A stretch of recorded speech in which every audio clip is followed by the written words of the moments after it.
Hoy vamos a hablar de esta parte que se llama, le hemos llamado el atalaya, que es lo que encontramos acá precisamente en este pasaje. El atalaya, versículo 16 del capítulo 3 de Ezequiel. Si lo tiene me dice amén. Y aconteció que al cabo de los 7 días, dice, vino a mí palabra de Jehová diciendo: Hijo de hombre, yo te he puesto por atalaya a la casa de Israel. Oirás pues tú la palabra de mi boca y los amonestarás de mi parte. Cuando yo dijere al impío, de cierto morirás, y tú no le amonestares ni le hablares, para que el impío sea percibido de su mal camino, a fin de que viva, el impío morirá por su maldad, pero su sangre demandaré de tu mano. Pero si tú amonestares al impío y él no se convirtiere de su impiedad y de su mal camino, él morirá por su maldad, pero tú habrás librado tu alma.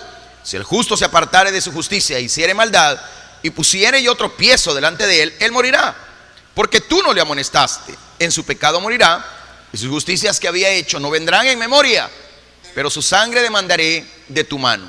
Pero si al justo amonestares, para que no peque y no pecare, de cierto vivirá, porque fue amonestado, y tú habrás librado tu alma. Amén. Padre nuestro que estás en los cielos, quiero darte gracias, Señor, en esta hora, por la bendición, Señor, que nos das de tu palabra. Señor, instrúyenos en ella, bendícenos, háblanos a todos esta noche, los que estamos presentes acá, como los que han de escuchar y mirar la predicación, Señor, a través de los medios de comunicación. Te pido en el nombre de Jesús, Señor, ayúdanos, bendícenos de tal manera que podamos salir de este lugar renovados, bendecidos y con la plena confianza, Señor, que hemos recibido un llamado de tu parte para poder seguir adelante, confiando, Señor, en que tú darás los recursos, los medios y sobre todo tu presencia a nuestra vida. En el nombre de Jesús, amén, amén. Hermano amado, lo que vemos acá es que, bueno, en el versículo 15 del capítulo 3, después que desde el verso 14, cuando en el verso 14 dice que el espíritu toma al profeta y estaba en amargura, en la indignación del espíritu, pero que la mano del Señor fue fuerte sobre él, dice, en el verso 15 dice: vine a los cautivos en Tel Aviv. Este versículo contiene la primera mención al lugar específico. Recuérdese que Ezequiel nos viene diciendo que están cautivos junto al río Quebar, pero ahora nos da una posición exacta donde ellos están, junto al río Quebar, pero en la provincia, en el lugar de Tel Aviv. Tel Aviv era una ciudad, una localidad de Mesopotamia, donde estaban los exiliados. Yo siempre que hablo de Mesopotamia me acuerdo de cuando a mí me enseñaron la primera vez que recibí las matemáticas en la escuela. Siempre me acuerdo de que se mencionaba Mesopotamia como los que inventaron el cero. No sé si usted se acuerda, los físicos aquí, ¿cuántos matemáticos hay aquí? Pero así nos enseñaron, ¿verdad? Que los mesopotámicos, en toda su simbología, ellos fueron los que inventaron el cero, para poderle hallar sentido a todas las sumas, restas, multiplicaciones y divisiones, que son las 4 áreas principales de las matemáticas. Ya me puse bien maestro yo. Mire, yo siempre, pero también no solo eso, sino que también Mesopotamia no solo nos enseñó el cero, ¿verdad? No solo nos dio la matemática, porque eran grandes en esto. Esta gente era terrible, o sea, Dios les dio esa capacidad. Pero lo que me llama la atención también en la Biblia, cuando yo encuentro a Mesopotamia y las regiones allí, es que también ahí nacen las lenguas como el arameo, por ejemplo. En la región de Mesopotamia habían ciertas tribus, hermano, de donde nace el idioma que nuestro Señor Jesucristo incluso hablaba con sus apóstoles en privado y con algunas personas como Magdalena, a quien a veces o casi siempre le habló en arameo, no en el hebreo normal como se hablaba en las regiones de Israel. Entonces fue en Mesopotamia, principalmente en ciertas tribus que se hablaba ese idioma. Ahora, entre los cautivos el profeta permaneció atónito. Nos dice la Biblia que estaba asombrado, porque esa es la palabra hebrea que se usa para hablar de que estaba atónito ahí. Y así lo dice el versículo 15. Dice que él se sentó donde estaban los cautivos y dice: permanecí 7 días atónito entre ellos. Es la misma actitud que Esdras tuvo hermano, cuando tuvo noción del pecado, del remanente que había vuelto de la cautividad. Esdras 9:4 dice: se me juntaron todos los que temían las palabras del Dios de Israel a causa de la prevaricación de los del cautiverio. Más dice: mas yo estuve angustiado hasta la hora del sacrificio de la tarde. Angustiado, estuve horrorizado, asombrado. Hay que notar que dice que estuvo 7 días, y 7 días es muy significativo. Podemos interpretar el número de días en dos maneras. Por un lado, tenía que ver con el duelo y el dolor profundo. Normalmente, cuando alguien perdía a un ser querido, se mantenía el duelo durante 7 días seguidos. Algo parecido era también con las bodas. Las bodas duraban toda una semana. La fiesta de bodas eran 7 días. O sea, usted se casaba y los 7 días, desde el día de la boda, 7 días, usted pasaba enfiestado, hermano, dándole con todo, ¿verdad? Empinando el codo y comiendo todo lo que había, ¿verdad? Entonces, o sea que por eso es que los hombres de esa época que se casaban, hermano, tenían que tener trabajo, ¿verdad? ¿Aló? Tenían que tener casa propia. ¿Aló? O sea, por eso se iban normalmente 1 o 2 años a trabajar para preparar casa, trabajo y todo lo necesario para que la esposa, hermano, que a quien los suegros ya les había entregado la dote, cuando él regresaba por esa muchacha, pues ya se casaban y podían formar una familia, obviamente pues ya próspera. Ya la prosperidad no la esperaban ellos caminando en el matrimonio, sino más bien él procuraba la prosperidad antes de casarse con la muchacha. Entonces eran 7 días de fiesta. Imagínense si usted hace la fiesta de boda, ¿vea? Los que se han casado acá hicieron su banquete de boda, ¿vea? En X lugar. Por muy sencillo que usted haya hecho su boda, sus 1,000 pesos gastó, digo yo, pues. Y ahora en lo que la pican de Finucci, que le hicieron en el Real Intercontinental, digamos, ¿cuánto no vale? Imagina, o sea, los anillos, el vestido. Solo para peinar a la señora gastan como 40 pesos. Es mejor yo la peino así, como hoy no se peina más, con un soplete le hace y ya estuvo despeinada, jajaja. Y pero aquí eran 7 días, ya sea del duelo o de fiesta, de matrimonio. Entonces, oiga bien, 7 días de duelo, de dolor. Y eso se ve, por ejemplo, en Job, capítulo 2, versículo 13, cuando llegan los amigos de Job, y lo pongo siempre entre comillas, los amigos, porque amigos como esos, ¿quién quiere enemigos? O sea, ¿me entiende? ¿Verdad? Así se sentaron con él, dice, en tierra por 7 días, 7 noches, dice.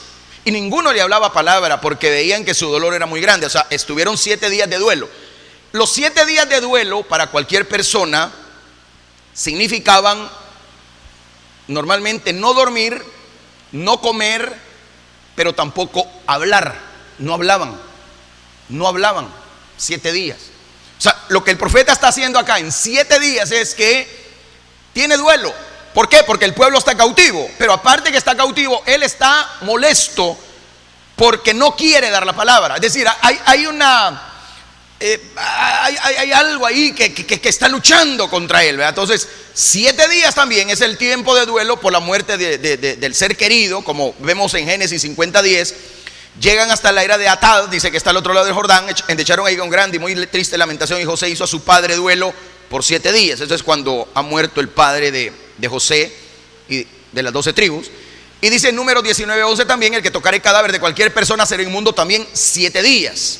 O sea, había un número específico también de inmundicia al tocar un muerto.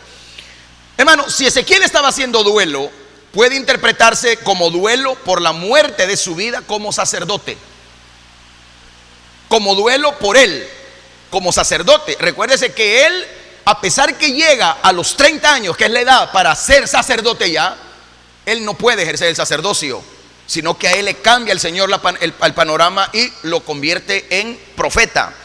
Entonces, está haciendo duelo por su propia vida, pero también por la nación a la que él era enviado. También 7 días, esta es la otra interpretación, es el tiempo de consagración de un sacerdote. Levítico 8:33 lo dice: de la puerta del tabernáculo de reunión no saldréis en 7 días, hasta el día que se cumplan los días de vuestras consagraciones, porque por 7 días, dice, seréis consagrados. De esa manera se estaba preparando para iniciar su ministerio con una consagración completa a Dios. Aunque no era o no iba a ejercer el sacerdocio como pleno, pero sentía la responsabilidad de ministrar al pueblo. Recuérdese que el sacerdocio, la principal función del sacerdocio es ministrar al pueblo. ¿Me está escuchando? No se dice administrar, se dice ministrar.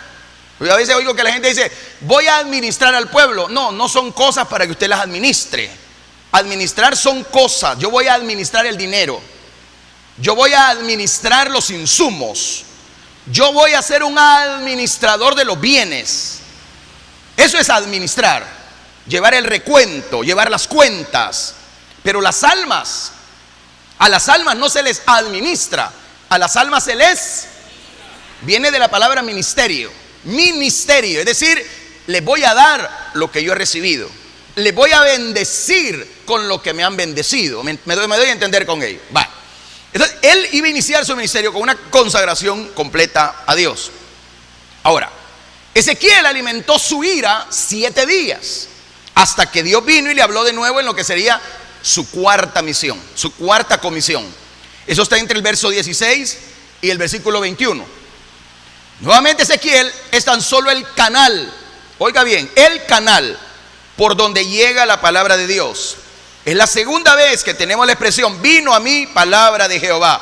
Ya lo hemos visto, lo vemos acá en el versículo 16, pero también lo vemos en el capítulo 1, versículo 3, cuando dice, vino palabra de Jehová al sacerdote Ezequiel, hijo de Buzi, en la tierra de los caldeos, junto al río Quebar. Vino ahí sobre él la mano de Jehová.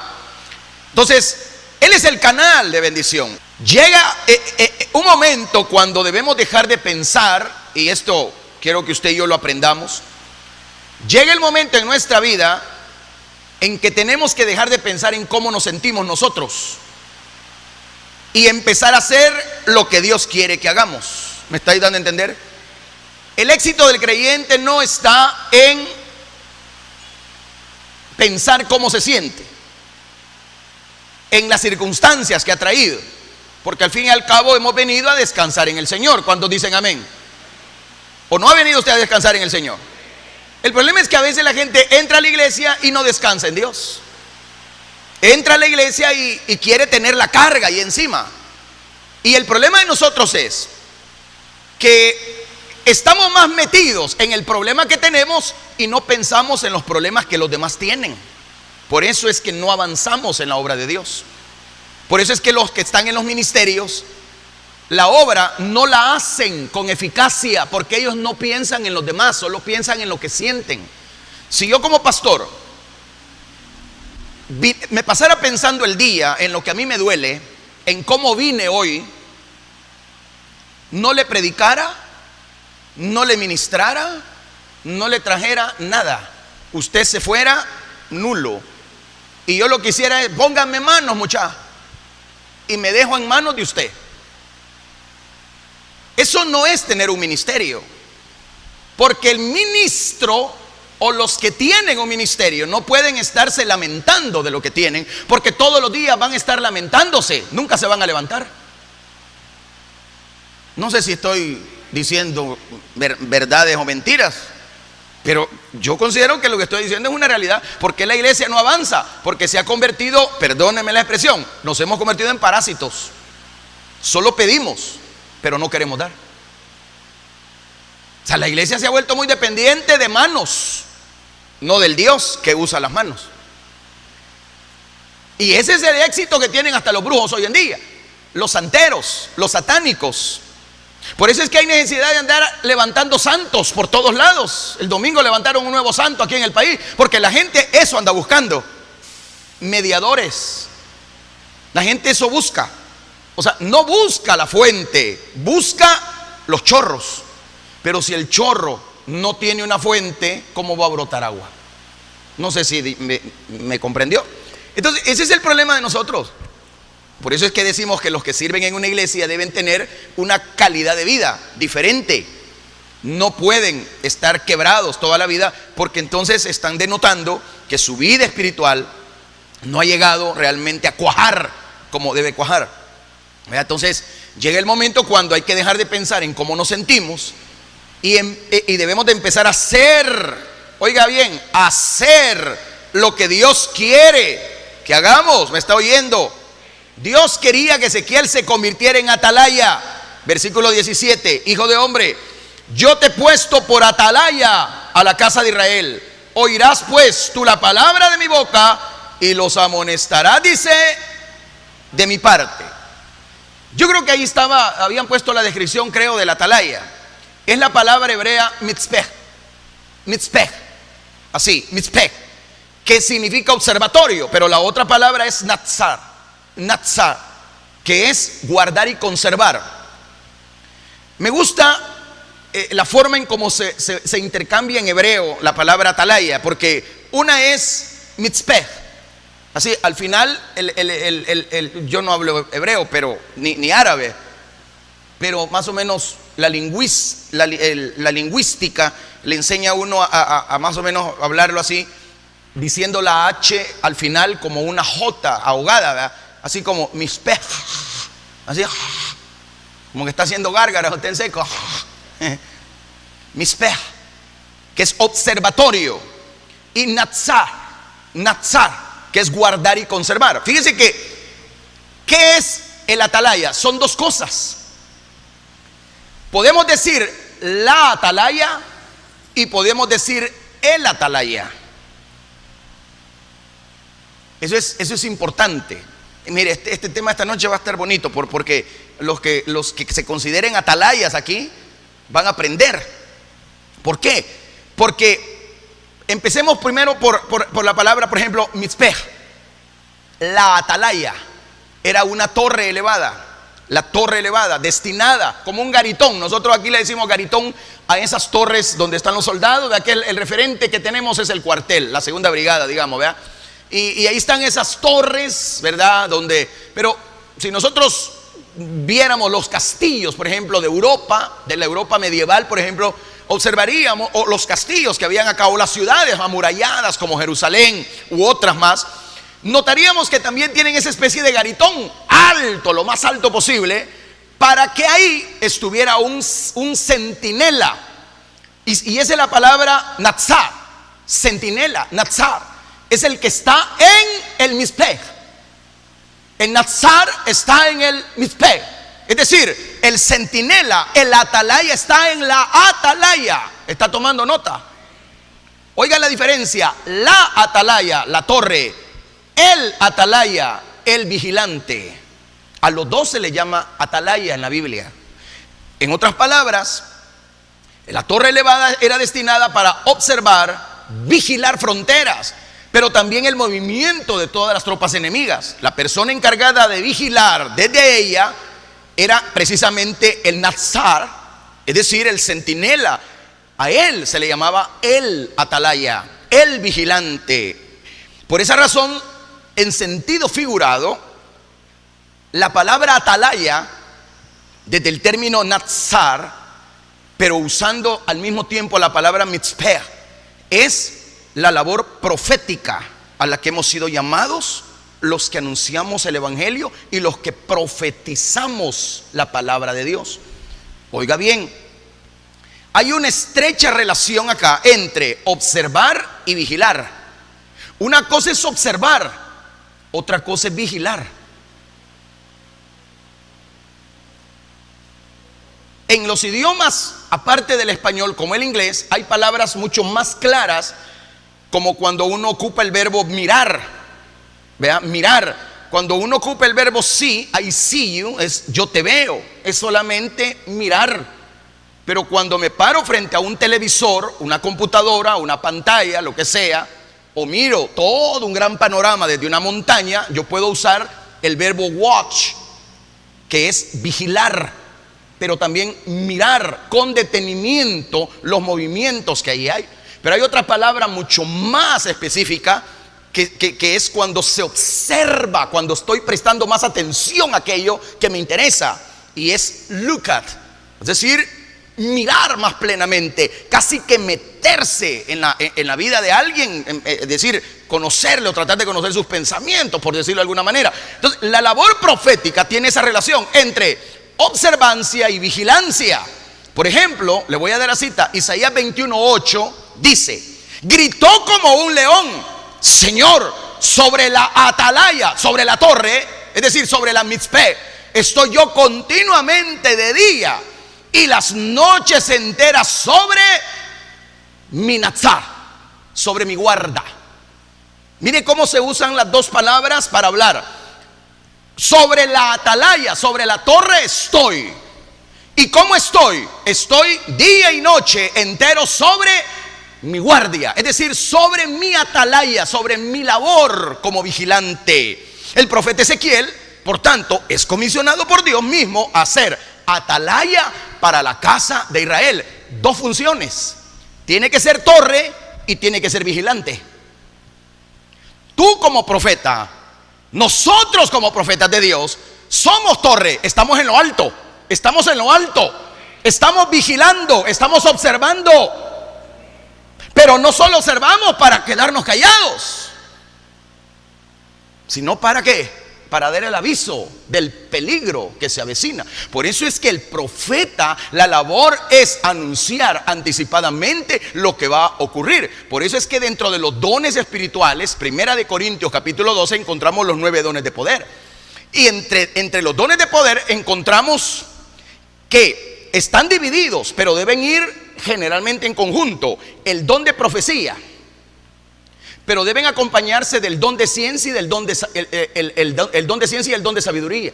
Porque la profecía sola es buena, pero el profeta, para ser completo, y esto lo debe tener el que tiene el ministerio profético, porque una cosa es tener el don de profecía y otra es tener el ministerio profético. El ministerio, recuérdese que es la extensión de Cristo. Amén. Dígame si lo sabe. Es la extensión de Cristo. Es Él usándote a ti directamente. No solo te entregó un don, porque hay gente que tiene el don de lenguas, pero otros tenemos el género de lenguas.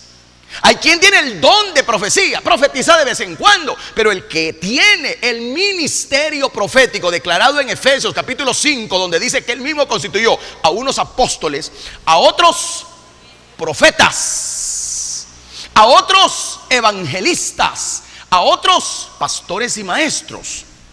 Ahí están los ministerios primarios, que dicen que son 5, pero pastor y maestro tienen que ir de la mano. O sea, nadie puede ser pastor si no enseña, nadie puede enseñar si no pastorea, para ser completo. Entonces el profeta, el ministerio profético va acompañado de, obviamente, el anuncio sobrenatural de las lenguas, que es el don de lenguas.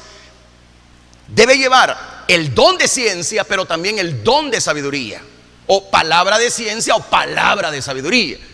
El don de ciencia opera como cuando Pedro, capítulo 5 de Hechos de los Apóstoles, descubrió que Ananías y Zafira le habían engañado al Espíritu Santo. El don de ciencia sabe lo que ya pasó. ¿Aló? El don de sabiduría o palabra de sabiduría opera con lo que va a pasar mañana. En otras palabras, lo que hizo Agabo, por ejemplo, cuando toma al apóstol Pablo, toma su cinto, lo amarra de las manos y profetiza: así harán al varón de Dios cuando llegue a Jerusalén. Lo matarán, lo van a llevar a la muerte. Es decir, de ahí lo trasladaron a Roma y allá lo fueron a matar. La gente empezó a llorar. Bueno, usted conoce la historia. Entonces, estamos hablando de que un verdadero profeta no adivina, pero te advierte. El oráculo divino que hacían los antiguos testamentarios, el verdadero oráculo para Dios, es decir, la verdadera, llamémosle así, el fluir entre Dios y el profeta, entre el profeta y Dios, porque aquí esto no se rompe. Este fluir no debe romperse entre el profeta de Dios y Dios.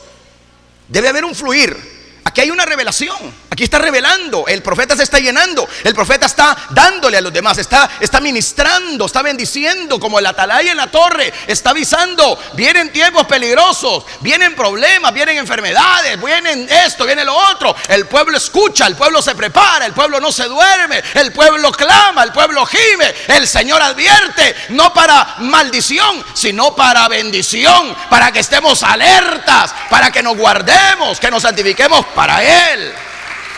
Bendito Dios. Por eso la profecía muchas veces es dura, y lo vemos en los profetas antiguos testamentarios. Es dura la palabra, pero a pesar de ser dura, hará lo que tiene que hacer.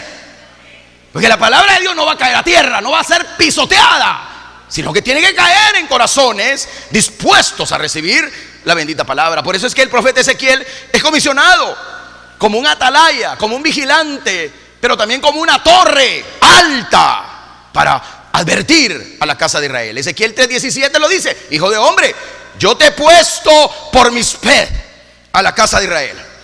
Torre alta, oirás pues tú la palabra de mi boca y los amonestarás de mi parte. Ahí se escucha y se lee la palabra natsar, que es: tú siendo el vigilante darás el anuncio, darás la palabra. ¿Para qué?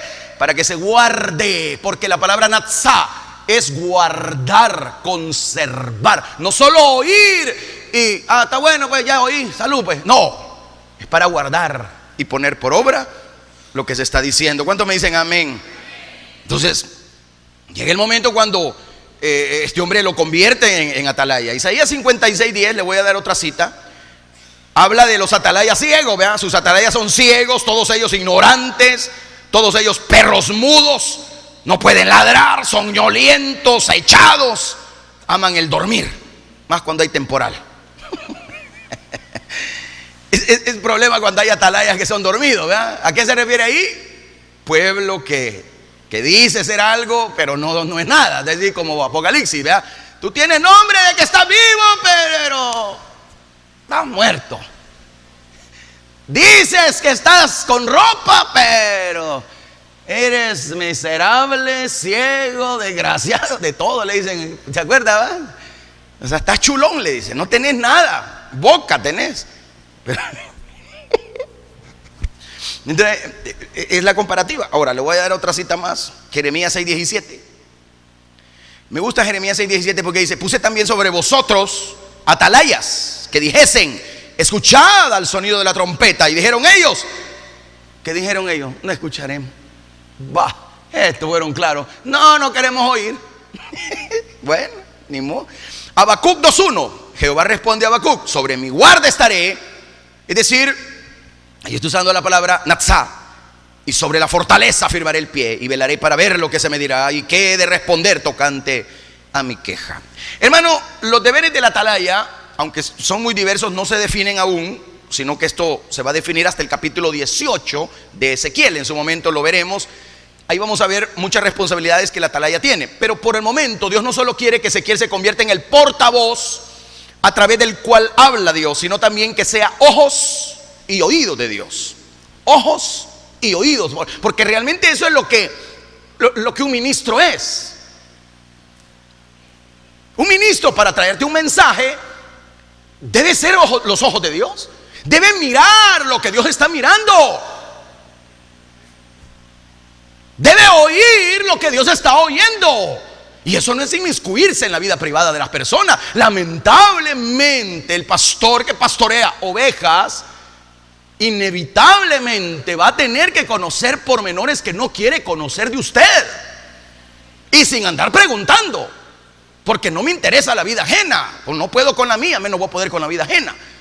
Pero Dios me muestra, Dios nos da. Es decir, y no necesariamente me está diciendo: mira lo que está haciendo la hermana fulana, el hermano fulano. No. A Dios no le encanta avergonzar a nadie, y menos andarme contando a mí el chambre ajeno. Él no es chambroso. Él, cuando viene a dar una palabra, es para ayudar, no para condenar a nadie. El que se condena es uno porque no quiere hacer caso.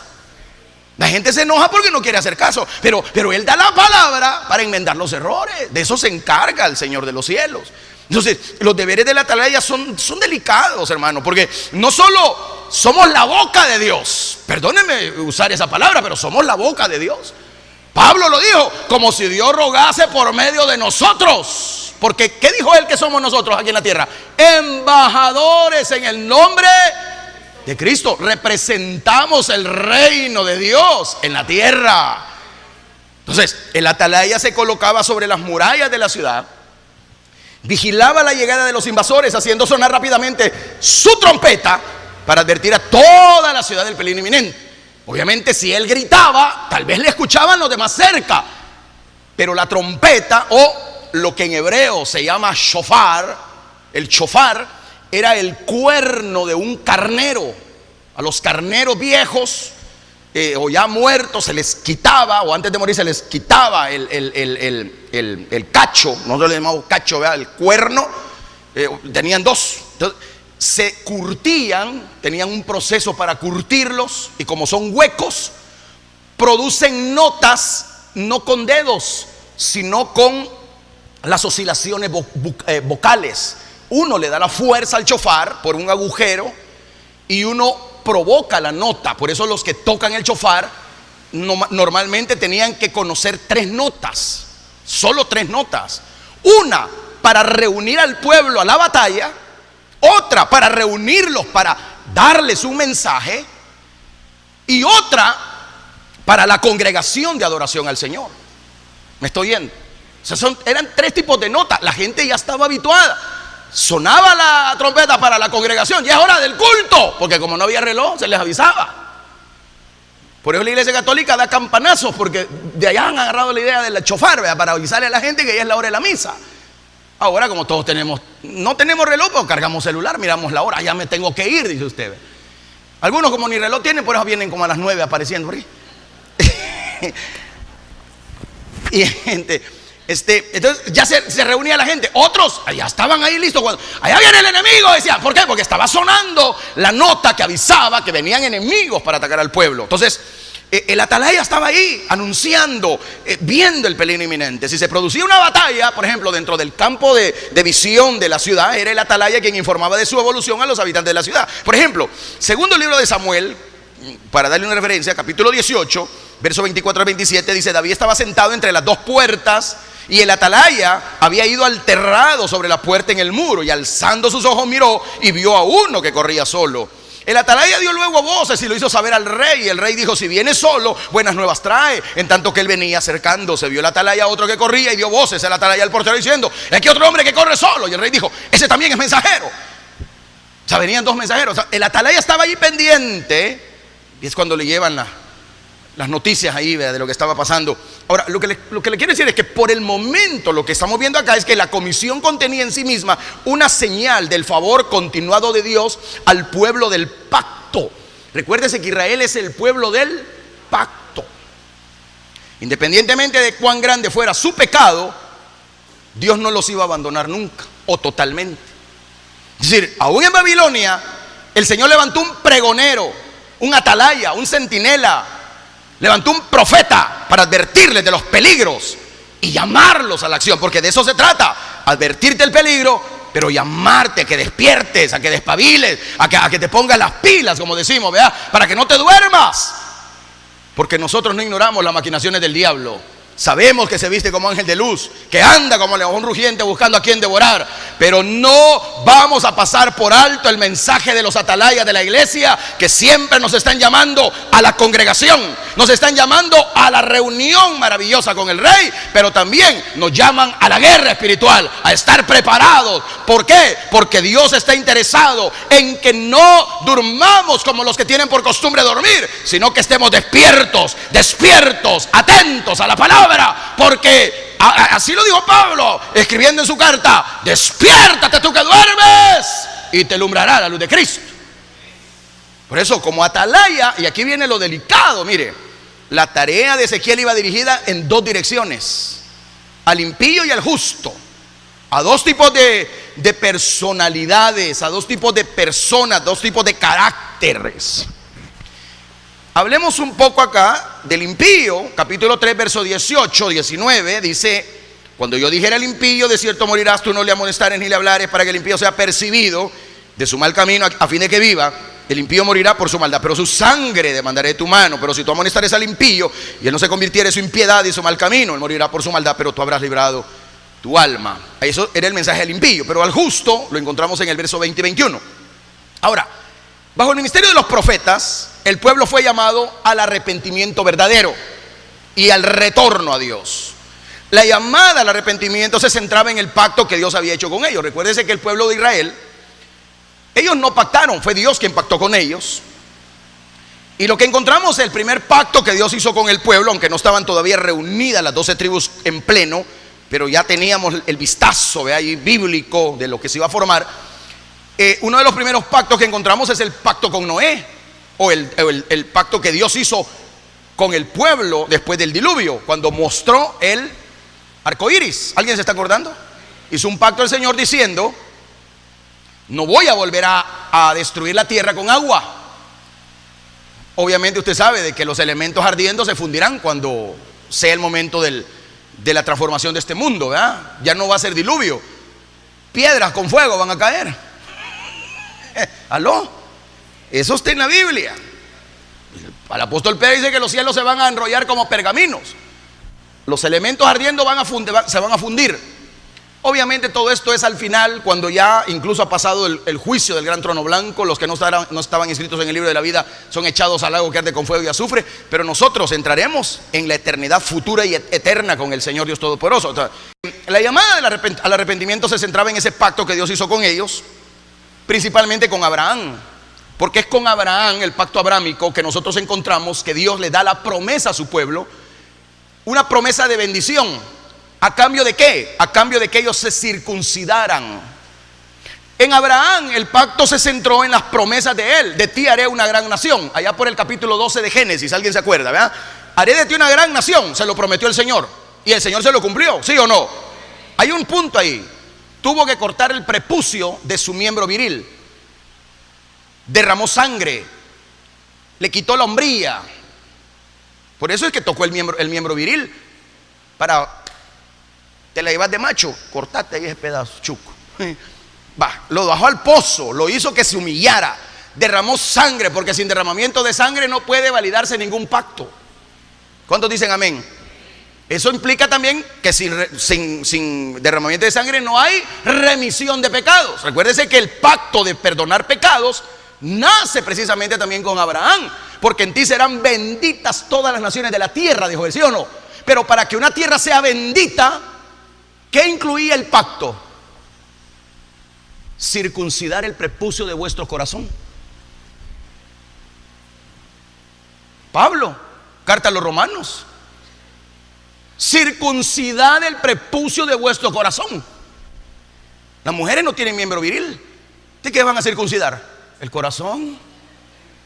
Es que no es el prepucio no es la circuncisión en la carne, dice Pablo, lo que tienen que cortar, sino lo que andan adentro. ¿Qué nos dijo el Señor? Que de acá, de este músculo, de donde brota la sangre, hay una pulsación acá para el irrigamiento sanguíneo. De acá están brotando adulterios, fornicaciones, maledicencias. ¿Cuántos dicen amén? Entonces obviamente aquí está lo malo. Aquí está lo malo. Entonces el problema es de que hay que circuncidar ahí. Isaías también lo decía cuando hablaba del ayuno, que no es aguantar hambre, que no es venir a pedir: Señor, mata a mis enemigos y desamparar a los huérfanos, desamparar a la viuda. No. El ayuno que yo he puesto para vosotros, decía el profeta, Dios hablando a través del profeta, es circuncidar el prepucio de vuestro corazón, porque ahí hay justicia. ¿Está entendiendo esta parte teológica? Por eso es que en Abraham fueron benditas las naciones de la tierra, pero las naciones que se circuncidan. Usted no fue circuncidado con mano humana. Yo no agarré ningún cuchillo, ningún instrumento para circuncidarle a usted. Bendito sea mi Señor. Pero Dios sí lo hizo. En Cristo el pacto se renovó para que los que no éramos pueblo seamos pueblo de Dios, real sacerdocio, linaje escogido de Dios. ¿Cuánto dan gloria a Dios aquí? Esa bendición la traemos, ¿pero por qué? Porque Cristo, al obedecer al Padre, nos imputó la obediencia suya, pasó a nosotros, y ahora aparecemos delante de Papá Dios como que si nosotros hubiéramos obedecido. Limpios por la sangre de Cristo, renovados por el nuevo pacto que Él hizo con nosotros. Entonces la llamada al arrepentimiento se centraba en ese pacto. Ezequiel capítulo 16 verso 8, le doy esta cita. Dice: pasé otra vez junto a ti, te miré, he aquí que tu tiempo era tiempo de amores. Extendí mi manto sobre ti, mire qué lindo el Señor. Mi manto extendí sobre ti y cubrí tu desnudez. Desnudez en la Biblia es señal de pecado, de enfermedad en el alma. ¿Aló? Desnudez es señal también de vergüenza. Por eso es que cuando Adán y Eva pecaron, se dieron cuenta que estaban como, y se fueron a meter a una cueva o no, y buscaron hojas de higuera. ¿Qué les iban a durar esos delantales a esto, va? Por eso el Señor hizo el primer sacrificio de sangre, mató a algún animal por ahí, yo no sé qué era, pero lo suficientemente grande como para que la piel de esos animales les sirviese a ellos para cubrir su vergüenza. Por eso me gusta cuando el Señor dice: he aquí que tu tiempo era tiempo de amores. Es decir, andabas tan embelesado en tu pecado, extendí mi manto sobre ti, cubrí tu desnudez, te di juramento y entré en pacto contigo, dice Jehová el Señor, y fuiste mía. Así le llama a la nación, ¿verdad? La nación judía. Israel había perdido en ese momento el favor de Dios. Hoy estaban cautivos. Ellos habían perdido el favor de Dios. Después que los había cubierto, después que les había dado la bendición, después que los había sacado de 430 años de cautiverio en Egipto, ahora estaban cautivos por la mano de Nabucodonosor. Entonces ahora ellos no tenían el favor de Dios, tal como lo demuestra el estado de exilio en el que ellos estaban junto al río Quebar, en la tierra de Tel Aviv. O sea, no solo debían volver al pacto, tenían que volverse al Dios del pacto. Una cosa es que tú te vuelvas al culto de la iglesia, y otra cosa es que te vuelvas al Dios de la iglesia. Dos cosas diferentes.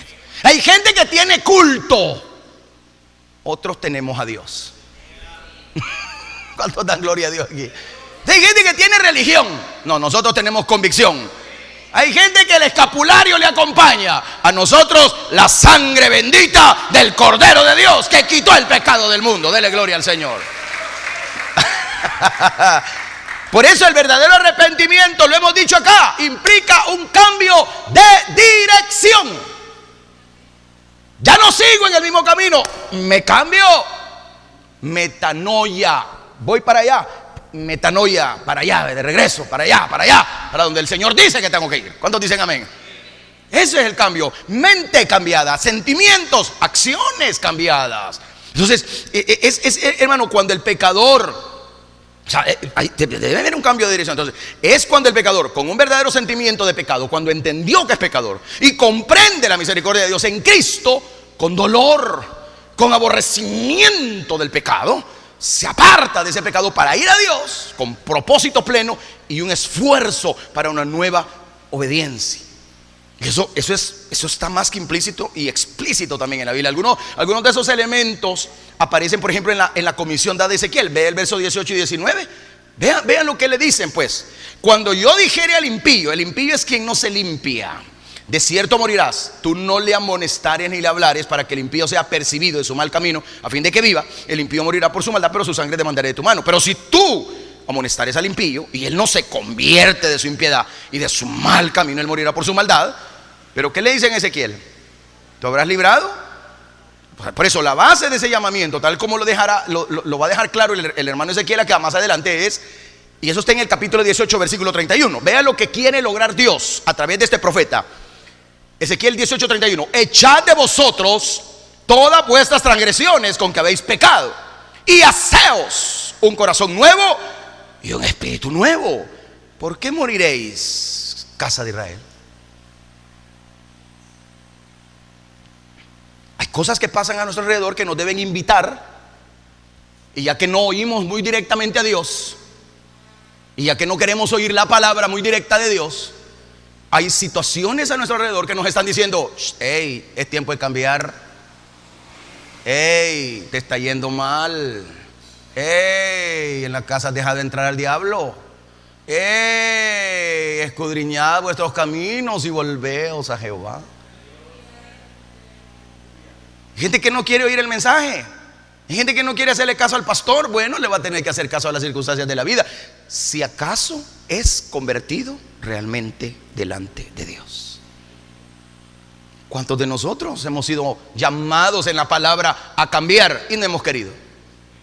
Seguimos igual, el mismo patrón de conducta, como lo decía yo el domingo. No cambiamos. La misma calle, la misma dieta alimenticia, lo mismo de todos los días. Y la palabra está cayendo a veces en corazones duros de piedra. Por eso aquí el profeta quiere lograr en el pueblo de Dios un cambio trascendental. Por eso el mensaje de Dios a los malvados que se niegan a arrepentirse es muy claro. Versículo 18 del capítulo 3 es muy claro cuando dice: de cierto morirás. O sea, aquí no andamos con medias tintas, dice el Señor. De cierto te vas a morir. Es un mensaje que ha dejado claro desde el principio. Génesis 2:17: mas del árbol de la ciencia del bien y del mal no comerás, porque el día que de él comieres, ciertamente, ¿qué pasa? Muerte espiritual. Hay quienes están muy vivos y coleando acá, pero están muertos espiritualmente. No hay gozo, no hay fervor, no hay búsqueda. Hay mucho trabajo, tal vez, mucho movimiento, como decía aquel, puro movimiento, moviendo el atol del otro, de todo, pero no hay una vivencia realmente con Dios. Es que cuando hay una vivencia realmente con Dios hay cambios. Hay cambios. No sé si puede aprobar lo que le estoy diciendo, aunque no lo apruebe, así es. Sí, hay gente que no aprueba cuando uno dice: deben haber cambios. Deben haber cambios. No, sí deben haber cambios. Si no, lo que tenemos es religión. Y acuérdense que la más religiosa, la niña Carlota era la más religiosa, dice aquel, y le pinchó 100 pelotas. O sea, tenía un corazón negro todavía, un corazón pervertido. Entonces, ¿qué sucede con la persona justa que comete transgresión contra Dios? Porque aquí hay un llamado al pueblo justo que comete transgresión contra Dios. Acuérdense que el camino que el profeta estaba, o la voz del profeta, iba en dos caminos: al pecador y al que no está, y al convertido, pero que está fallándole también a Dios. O sea, lo que encontramos en esos versos es un criterio mediante el cual nosotros podemos distinguir a los discípulos verdaderos. Son los que prosiguen en la palabra y en los caminos del Señor. No estoy diciendo los que se detuvieron y luego volvieron. Y volvieron a quedarse y hasta ahí, y en vez de adelantarse, como que se quedaron y de ahí ya no pasaron y para atrás, para atrás. A mí me aterra pensar en gente que yo oigo seguido eso, de gente que un día estuvo en una iglesia y eran grandes servidores, llegaban y ellos jalaban a la familia. Hablo de varones, ¿verdad?, que tenían ese arrastre, porque el varón a veces tiene más arrastre para la familia. Entonces se llevaba toda la familia a la iglesia, se ponía su camisa, su pantalón, su corbata, y hacía y decía, y era un gran siervo, dice la gente. Y ahora no quiere nada con Dios. ¿Qué pasó?, dice la gente. ¿Qué pasó? Pueden ser dos cosas: o no estaba convertido, solo convencido, o simplemente tuvo una muerte espiritual, que de hecho viene a ser lo mismo, porque la muerte espiritual solo puede pesar o caber en los que nunca se convirtieron a Cristo. Un verdadero cristiano nunca puede tener muerte espiritual, porque de ahí fue rescatado, de la muerte espiritual. Los que nunca fueron salvos, ¿qué van a perder si nunca tuvieron salvación? Hermano, va a perder el reloj. ¿Cuál si no cargo? Para que me lo entienda más fácil, ¿verdad?, más digerible. Si alguien nunca fue salvo, ¿y qué va a perder si nunca fue salvo? ¿Qué? Pero es que él servía. ¿Y qué? También Judas sirvió. Y Judas era mejor que muchos de ustedes, porque él iba a evangelizar, y algunos aquí que ni eso hacen. El domingo no mueven nada para ir a evangelizar a la gente. O sea que Judas estaba, según el criterio bíblico, hasta fue a poner manos y se sanaron los enfermos. Era tranquilo, nunca dio problema en la iglesia. Vea si cuando el Señor dice: uno de vosotros es diablo y me va a entregar, ¿quién volteó a ver a Judas? Nadie. Era bien portado. Ese tipo no quebraba una pailita. Buen ciudadano. Buenos días, buenas tardes, buenas noches le de Dios. Pues sí, pero vea cómo termina el que está muerto espiritualmente. Tiene religión, pero no tiene vida. ¿Está entendiendo? Hermano, no nos durmamos, porque el verdadero creyente prosigue en la palabra de Dios y en los caminos de Dios. No está jugando, ha tomado en serio el camino de Dios. No es como la gente dice.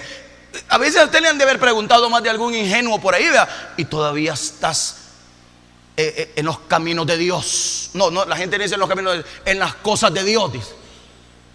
Mira, para empezar, no son las cosas de Dios, es el camino de Dios. Y sí, todavía estoy, porque esto no es por temporada, porque no soy ni papaya ni mango para tener temporada, ¿verdad? No, aquí es de tiempo completo, de tiempo entero, ¿no? Sí, hombre. Entonces la gente dice, no, voy a ir un tiempo y a ver qué me sale. No, aquí no andamos viendo si nos sale o no sale, porque el que está en Cristo siempre le sale algo bueno. Entonces, los caídos no tienen esperanza en la Escritura, sino solo arrepentirse. Solo eso. Por eso aquellos que han confesado el nombre de Cristo y han caído en una vida de pecado, deben rápidamente volverse al Señor, pero así, rápido, quickly, right away, ahora, right now. Today is today.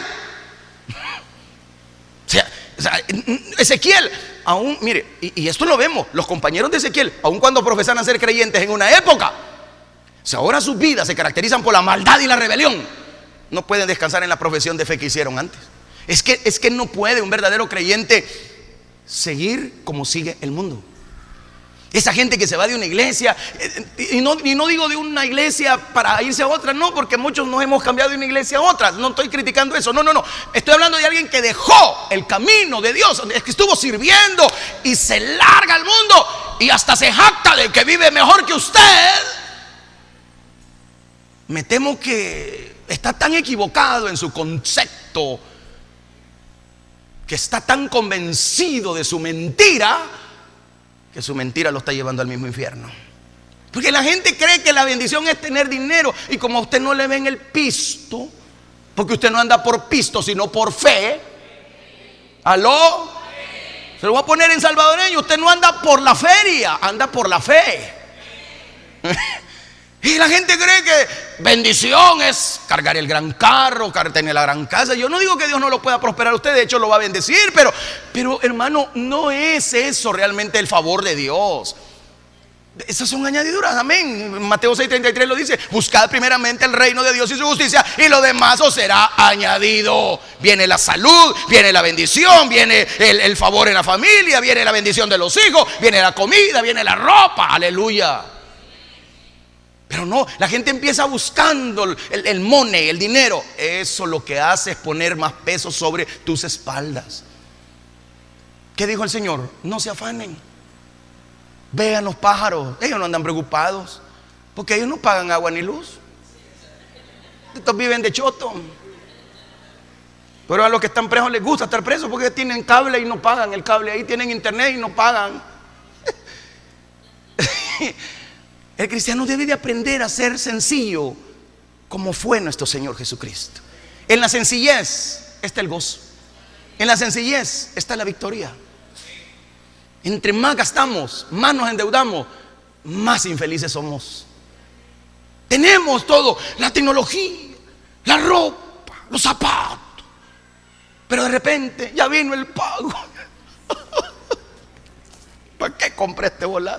Lo voy a ir a devolver. Cuando usted llega, no hay devolución. Se le fue el gozo, ¿eh? Pero usted anda. Sí, pero se fue el gozo cuando hay que pagar, cuando hay que esforzarse, cuando hay que trabajar, no 7 sino 9 días a la semana.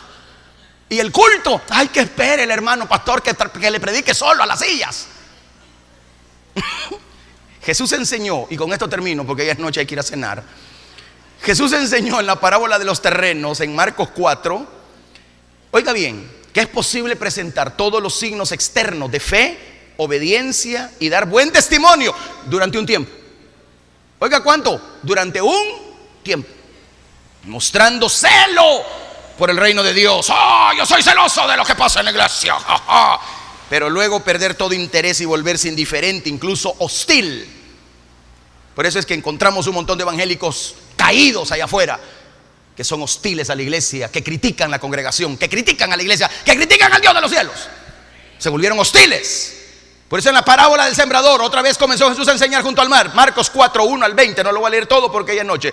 Pero dice: entrando en una barca se sentó en el mar, toda la gente estaba en tierra, les enseñaba por parábolas. he aquí el sembrador salió a sembrar. ¿Cuántos conocen esa parábola también dicha en Mateo 13? Solo un corazón de los 4 mencionados, es decir, los 4 tipos de corazones, los 4 tipos de almas a las cuales el mensaje se da, solo un corazón, un alma pudo recibir, ser receptivo al mensaje, aplicarlo, vivirlo y empezar a dar fruto al 30, al 60 y al 100 por 1. No todos daremos frutos iguales. Algunos serán más lentos en aprender, otros más rápidos. Algunos serán muy buenos en predicar, otros en servir en las sillas, en las mesas.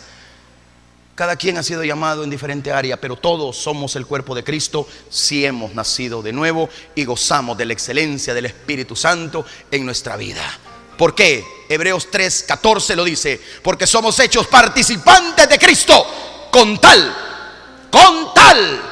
que retengamos firme hasta el fin nuestra confianza del principio. Yo me convertí hace 18 años. He tenido errores, he tenido problemas, dolores y circunstancias que me han hecho pensar en más de una vez irme de la iglesia. Dígame si usted nunca ha sentido eso también. Pero el Espíritu Santo llega, toca y ministra y dice: no, te podés cambiar de cajón.